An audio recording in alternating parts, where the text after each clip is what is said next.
ನೀಡ್ಸಾ ಬೋರ್ಡ್ನ ಎಲ್ಲಾ ವೀಕ್ಷಕರಿಗೆ ನಮಸ್ಕಾರ. ಸ್ನೇಹಿತರೆ, ಕರ್ನಾಟಕದಾದ್ಯಂತ ಗ್ರಾಮೀಣ ಕೇಂದ್ರಗಳನ್ನ ತೆಗಿಲಿಕ್ಕೆ ಆನ್ಲೈನ್ ಮೂಲಕ ಅರ್ಜಿಗಳನ್ನ ಕರೆದಿರುವಂತದ್ದು.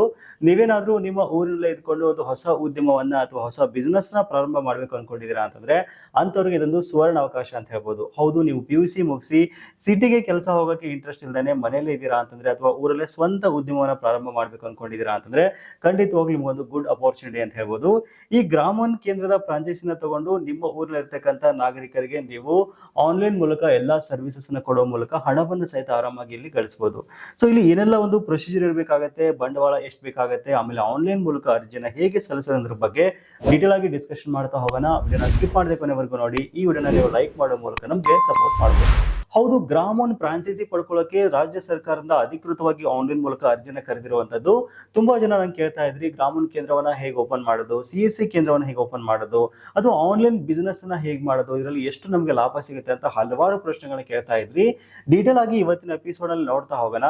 ವಿಶೇಷವಾಗಿ ಗ್ರಾಮೀಣ ಫ್ರಾಂಚೈಸಿ ನೀವು ತಗೋಬೇಕು ಅಂತಂದ್ರೆ ಒಂದಿಷ್ಟು ಎಲಿಜಿಬಿಲಿಟಿ ಕ್ರೈಟೀರಿಯಾ ನಿಮ್ಮಲ್ಲಿ ಇರಬೇಕಾಗತ್ತೆ. ನೀವು ಸೆಕೆಂಡ್ PUC ಮುಗಿಸಿರ್ಬೇಕು, ಒಂದಿಷ್ಟು ಬಂಡವಾಳವನ್ನು ಸಹಿತ ನೀವು ಇಲ್ಲಿ ಹಾಕಬೇಕಾಗತ್ತೆ. ಬಟ್ ನಿಮಗೆ ನೆನಪಿರಲಿ, ನೀವು ಆನ್ಲೈನ್ ಮೂಲಕ ನೇರವಾಗಿ ಅರ್ಜಿ ಸಲ್ಲಿಸಿ ಯಾವುದೇ ರೀತಿ ದಲ್ಲಾಳಿಗಳಿಗೆ ದುಡ್ಡು ಕೊಡದೇನೆ ID ಮತ್ತು ಪಾಸ್ವರ್ಡ್ ಅನ್ನು ಪಡ್ಕೊಂಡು ನೀವು ಗ್ರಾಮೀಣ ಕೇಂದ್ರವನ್ನ ಪ್ರಾರಂಭ ಮಾಡಬಹುದು.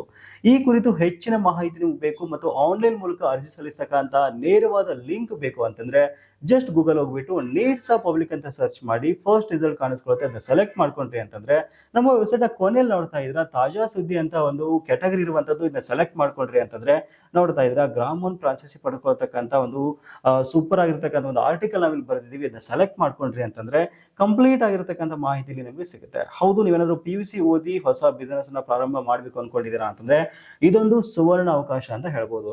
ಹಾಗಾದ್ರೆ ಯಾರಿಗೆ ಸಿಗುತ್ತೆ ಈ ಅವಕಾಶ, ಎಲಿಜಿಬಿಲಿಟಿ ಏನಿರ್ಬೇಕಾಗತ್ತೆ ಅಂತ ನೋಡೋದಾದ್ರೆ ಮೊದಲನೇದಾಗಿ ವಿದ್ಯಾರ್ಹತೆ ಬಗ್ಗೆ ಮಾತಾಡೋದಾದ್ರೆ ನೀವು ಸೆಕೆಂಡ್ PUC ಮುಗಿಸಿರ್ಬೇಕಾಗತ್ತೆ ಅಥವಾ ತತ್ಸಮಾನ ಪರೀಕ್ಷೆಯಲ್ಲಿ ನೀವು ಪಾಸ್ ಆಗಿರ್ಬೇಕು.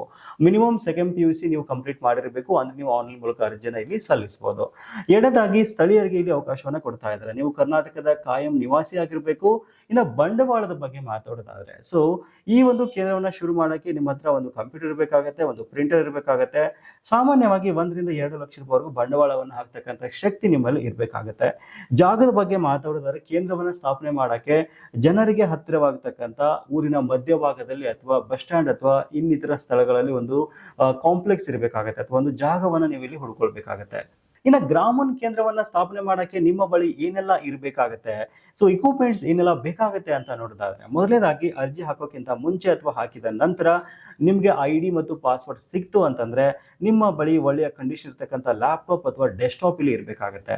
ಇನ್ನು ಎರಡನೇದಾಗಿ ಪ್ರಿಂಟರ್ ಮತ್ತು ಸ್ಕ್ಯಾನರ್ ಬೇಕಾಗತ್ತೆ, ಬಯೋಮೆಟ್ರಿಕ್ ಸ್ಕ್ಯಾನರ್ ಬೇಕಾಗತ್ತೆ, ವೆಬ್ ಕ್ಯಾಮ್ರಾ ಮತ್ತು ಇಂಟರ್ನೆಟ್ ಸೌಲಭ್ಯ ನಿಮ್ಮ ಕೇಂದ್ರಕ್ಕೆ ಬೇಕಾಗುತ್ತೆ.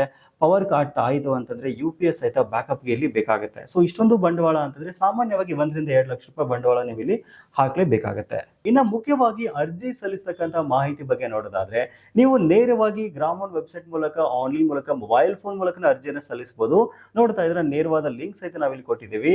ಅಧಿಕೃತ ಗ್ರಾಮೀಣ ವೆಬ್ಸೈಟ್ಗೆ ಜಸ್ಟ್ ನೀವು ವಿಸಿಟ್ ಮಾಡಿ ರಿಜಿಸ್ಟರ್ ಮೇಲೆ ಕ್ಲಿಕ್ ಮಾಡಿಕೊಂಡು ಇದಾದ ನಂತರ OTP ಬರುತ್ತೆ. ಇದಾದ ನಂತರ ನಿಮ್ಮ ಕಂಪ್ಲೀಟ್ ಆಗಿರತಕ್ಕಂಥ ಹೆಸರು, ವಿಳಾಸ, ವಿದ್ಯಾರ್ಥಿ ವಿವರಗಳನ್ನ ಸರಿಯಾಗಿ ತುಂಬಿದ ನಂತರ ನಿಮ್ಮ Aadhaar card, PAN card, photo, marks card ಎಲ್ಲ ಸ್ಕ್ಯಾನ್ ಮಾಡಿ ಅಪ್ಲೋಡ್ ಮಾಡಿ ಸಬ್ಮಿಟ್ ಮಾಡಿದ್ರಿ ಅಂತಂದ್ರೆ 1 ವಾರ ಅಥವಾ 15 ದಿವಸದಲ್ಲಿ ನಿಮ್ಮ ಒಂದು ಅಪ್ಲಿಕೇಶನ್ ಕರೆಕ್ಟ್ ಆಗಿ ವೆರಿಫೈ ಆಗಿ ನಿಮ್ಗೆ ಏನಾದರೂ ಅಪ್ರೂವಲ್ ಆಯಿತು ಅಂತಂದ್ರೆ ನೇರವಾಗಿ ನಿಮ್ಮ ಇಮೇಲ್ ಐಡಿಗೆ ನಿಮ್ಮ ID ಮತ್ತು ಪಾಸ್ವರ್ಡ್ ಬರುತ್ತೆ. ಹೆಚ್ಚಿನ ಒಂದು ಮಾಹಿತಿ ಸಹಿತ ನಿಮಗೆ ಒಂದು ಗೌರ್ಮೆಂಟ್ ಇಂದ ಕೊಡ್ತಾರೆ ಅಂತ ಹೇಳ್ಬೋದು. ಇದಾದ ನಂತರ ನೀವು ಆನ್ಲೈನ್ ಮೂಲಕ ನಿಮ್ಮ ಒಂದು ಊರಲ್ಲಿ ಇರ್ತಕ್ಕಂಥ ಎಲ್ಲ ನಾಗರಿಕರಿಗೆ ಸೌಲಭ್ಯಗಳನ್ನ ಒದಗಿಸುವ ಮೂಲಕ ಇಲ್ಲಿ ಆರಾಮಾಗಿ ನೀವು ಒಂದು ಫ್ರಾಂಚೈಸಿನ ಪಡ್ಕೊಂಡು ಹಣವನ್ನು ಅರ್ನ್ ಮಾಡಕ್ಕೆ ಸ್ಟಾರ್ಟ್ ಮಾಡ್ಬೋದು. ಇನ್ನು ಮುಖ್ಯವಾಗಿ ಇಲ್ಲಿ ನಾನು ನಿಮ್ಗೊಂದು ಒಳ್ಳೆ ಟಿಪ್ಸ್ ಹೇಳೋದಾದ್ರೆ, ಇನ್ ಕೇಸ್ ನಿಮ್ಗೆ ಏನಾದರೂ ಗ್ರಾಮೀಣ ಕೇಂದ್ರ ಮಂಜೂರಾಯಿತು ಅಂತಂದ್ರೆ ನಿಮ್ಮ ಊರಿನಲ್ಲಿರ್ತಕ್ಕಂಥ ಬಸ್ ಸ್ಟ್ಯಾಂಡ್ ಬಳಿ ಅಥವಾ ಊರಿನ ಮಧ್ಯಭಾಗದಲ್ಲಿ ಏನಾದರೂ ಒಂದು ಒಳ್ಳೆ ಕಾಂಪ್ಲೆಕ್ಸ್ ಅನ್ನು ತಗೊಂಡು ಸ್ಟಾರ್ಟ್ ಮಾಡಿದ್ರಿ ಅಂತಂದ್ರೆ ಊರಿನ ಜನರಿಗೆ ಸಹಿತ ತುಂಬಾ ಹತ್ರ ಆಗುತ್ತೆ. ಅಲ್ಲಿ ಹೆಚ್ಚಿನ ಒಂದು ಜನರು ಸಹಿತ ನಿಮ್ಮ ಒಂದು ಶಾಪ್ಗೆ ಅಥವಾ ನಿಮ್ಮ ಫ್ರಾಂಚೈಸಿಗೆ ವಿಸಿಟ್ ಮಾಡಿ ಹೆಚ್ಚಿನ ಒಂದು ಸೌಲಭ್ಯಗಳನ್ನು ಪಡ್ಕೋತಾರೆ. ಇದರಿಂದ ನಿಮ್ಮ ರೆವಿನ್ಯೂ ಸಹಿತ ಜಾಸ್ತಿ ಆಗುತ್ತೆ ಅಂತ ಹೇಳ್ಬೋದು. ಸಾಮಾನ್ಯವಾಗಿ ತುಂಬಾ ಜನ ನನಗೊಂದು ಪ್ರಶ್ನೆಗಳನ್ನು ಕೇಳ್ತಾ ಇದ್ರಿ, ಗ್ರಾಮೀಣ ಕೇಂದ್ರ ತೆರೆಯಲಿಕ್ಕೆ ಹಣ ಎಷ್ಟು ಬೇಕಾಗುತ್ತೆ ಅಂತ ನೀವು ಕೇಳ್ತಾ ಇದ್ರಿ. ಗ್ರಾಮೀಣ ಕೇಂದ್ರವನ್ನ ತೆಗೆಯಲಿಕ್ಕೆ ನೀವು ಯಾರಿಗೂ ಇಲ್ಲಿ ಹಣವನ್ನ ಕೊಡ್ಬೇಕಾಗಿಲ್ಲ. ಉಚಿತವಾಗಿ ನಿಮ್ಗೆ ನಿಮ್ಮ ಎಲಿಜಿಬಿಲಿಟಿ ಮೇಲೆ ಇಲ್ಲಿ ನಿಮಗೆ ಗ್ರಾಮ ಒನ್ ಕೇಂದ್ರದ ಒಂದು ಫ್ರಾಂಚೈಸಿ ಸಿಗುತ್ತೆ ಅಂತ ಹೇಳ್ಬೋದು. ಸಾಮಾನ್ಯವಾಗಿ ಬಂಡವಾಳ ಬಂದ್ಬಿಟ್ಟು 1 ರಿಂದ 2 ಲಕ್ಷ ರೂಪಾಯಿ ನೀವು ಇಲ್ಲಿ ಬಂಡವಾಳವನ್ನ ಹಾಕಬೇಕಾಗುತ್ತೆ. ಸೊ ತುಂಬಾ ಜನ ಕೇಳ್ತಾ ಇದ್ರೆ ನಾನು ಡಿಗ್ರಿ ಓದಿದ್ದೇನೆ, ಅರ್ಜಿ ಸಲ್ಲಿಸಬಹುದಾ ಅಂತ ನೀವು ಕೇಳ್ತಾ ಇದ್ರಿ. ಖಂಡಿತವಾಗ್ಲೂ ಅರ್ಜಿಯನ್ನು ಸಲ್ಲಿಸಬಹುದು. ಕನಿಷ್ಠ ವಿದ್ಯಾರ್ಹತೆ ಬಂದ್ಬಿಟ್ಟು ಸೆಕೆಂಡ್ PUC ಇರೋದ್ರಿಂದ ನೀವು ನೆಕ್ಸ್ಟ್ ಡಿಗ್ರಿ ಮಾಡಿದಿರಾ, ಮಾಸ್ಟರ್ ಡಿಗ್ರಿ ಮಾಡಿದಿರಾ, ನಿಮ್ಗೆ ಇದರಲ್ಲಿ ಇಂಟ್ರೆಸ್ಟ್ ಇದೆ ಅಂತಂದ್ರೆ ಆರಾಮಾಗಿ ನೀವು ಅರ್ಜಿಯನ್ನು ಸಲ್ಲಿಸಬಹುದು. ಅರ್ಜಿ ಸಲ್ಲಿಸೋಕೆ ಯಾವ ವೆಬ್ಸೈಟ್ಗೆ ಹೋಗಬೇಕು ಅಂತ ಕೇಳ್ತಾ ಇದ್ರಿ. ಗ್ರಾಮ ಒನ್ ಕೇಂದ್ರದ ನೇರವಾದ ಲಿಂಕ್ ಸಹಿತ ನಾನು ಇಲ್ಲಿ ವೆಬ್ಸೈಟ್ ಅಲ್ಲಿ ಕೊಟ್ಟಿದ್ದೀನಿ. ಇದ್ರ ಮೇಲೆ ಜಸ್ಟ್ ಕ್ಲಿಕ್ ಮಾಡಿ ನಿಮ್ಮ ಮೊಬೈಲ್ ಫೋನ್ ಮೂಲಕ ಕ್ಲಿಕ್ ಮಾಡಿ ಆನ್ಲೈನ್ ಮೂಲಕ ಅರ್ಜಿಯನ್ನು ಸಲ್ಲಿಸಬಹುದು. ಸೊ ಇದಿಷ್ಟು ಇವತ್ತಿನ ಮಾಹಿತಿ. ತುಂಬಾ ಜನ CSC ಕೇಂದ್ರಗಳನ್ನ ಯಾವ ರೀತಿ ಪ್ರಾರಂಭ ಮಾಡಬೇಕು ಅಂತ ಕೇಳ್ತಾ ಇದ್ರಿ. ಇದ್ರ ಬಗ್ಗೆ ನಾನು ತುಂಬಾ ದಿನದ ಹಿಂದೆನೆ ವಿಡಿಯೋ ಸಹಿತ ಮಾಡಿದ್ದೀನಿ. ಸ್ಟಿಲ್ ನಿಮಗೆ ವಿಡಿಯೋದ ಡಿಸ್ಕ್ರಿಪ್ಷನ್ ನೇರವಾದ ಲಿಂಕ್ ಅನ್ನು ಕೊಟ್ಟಿದ್ದೀನಿ. ಅದ್ರ ಮೂಲಕ ಕ್ಲಿಕ್ ಮಾಡಿ ಹೆಚ್ಚಿನ ಮಾಹಿತಿಯನ್ನು ಪಡ್ಕೊಂಡು ನೀವು CSC ಕೇಂದ್ರಗಳಿಗೆ ಸಹಿತ ಆರಾಮಾಗಿ ಅರ್ಜಿಯನ್ನು ಸಲ್ಲಿಸಬಹುದು. ಸೊ ಗ್ರಾಮ ಒನ್ ಮತ್ತು ಕರ್ನಾಟಕ ಒನ್ ಮತ್ತು CSC ಕೇಂದ್ರಗಳ ಕುರಿತಾಗಿ ಹೆಚ್ಚಿನ ಮಾಹಿತಿ ಬೇಕು ಅಂತಂದ್ರೆ ಇನ್ ಕೇಸ್ ಕ್ವಶನ್ಸ್ ಇತ್ತು ಅಂದ್ರೆ ಕಮೆಂಟ್ ಸೆಕ್ಷನ್ ಅಲ್ಲಿ ಬರೀರಿ. ಎಲ್ಲಾ ಪ್ರಶ್ನೆಗಳಿಗೆ ಆನ್ಸರ್ ಮಾಡಕ್ಕೆ ಪ್ರಯತ್ನ ಮಾಡ್ತೀನಿ. ಸೊ ಇದಿಷ್ಟು ಇವತ್ತಿನ ಮಾಹಿತಿ. ಸಿಗೋಣ ಮತ್ತೆ ಮುಂದಿನ ಇಂಟ್ರೆಸ್ಟಿಂಗ್ ವಿಡಿಯೋ ಒಂದಿಗೆ. Thank you for watching. Take care.